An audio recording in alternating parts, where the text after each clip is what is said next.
Welcome to the first management module theme, Organizational Behavior.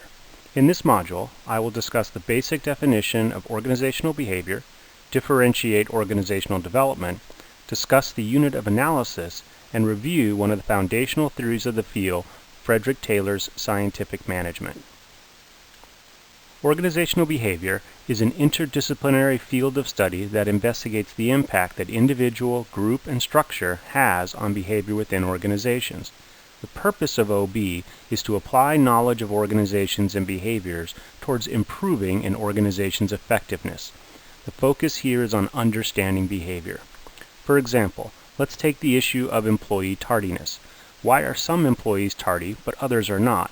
One issue, at the individual level, is the employee themselves. They may not be very conscientious or motivated to attend on time. But another issue or level may be group.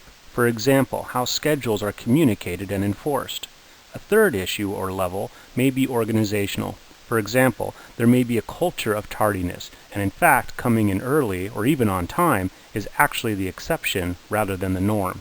It is only when we consider all three levels, individual, group, and organizational, that we truly understand employee behavior. Organizational development is a planned, systematic process of organizational change based on behavioral science research and theory to increase the organization's effectiveness. OD impacts the system of values, beliefs, attitudes, and structure to better adapt and improve overall functioning. Organizational development is about incremental change. Whereas organizational behavior is about understanding, organizational development is about change. Let's reconsider our tardiness example. From an OD perspective, our concern is how to get employees to show up on time.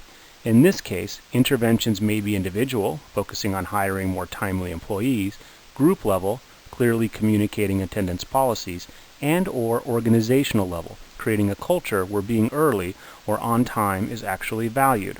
Similar to OB, effective OD should look at all three levels of analysis to be effective.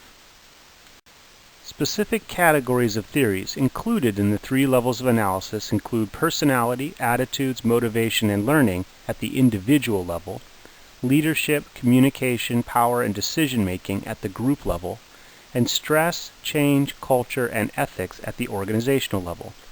At the individual level, we will discuss the concept of motivation and what drives employee behavior. At the group level, we have devoted an entire module as well as one of our management concentration classes to the concept of leadership. At the organizational level, we will discuss the concept of culture and the different types of cultures within organizations.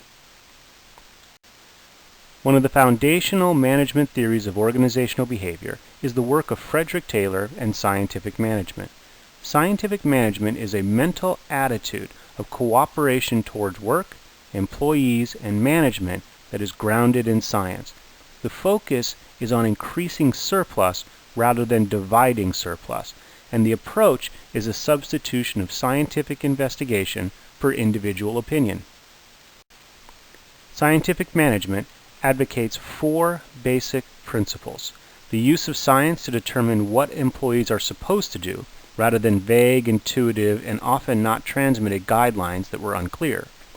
Once the job itself was understood, then selecting employees based on their potential to actually do the job, as well as formalized training and development programs to help employees adapt to work. Third, and this is one of the key components, was the collaboration between management and employees in order to increase the overall value of work. Finally, although cooperation was key, Taylor still advocated that it was the role of management to plan, organize, and make decisions regarding work. Taken together, these principles become the bedrock for management theory and subsequent bodies of knowledge such as human resource management. This concludes the first management module theme, organizational behavior.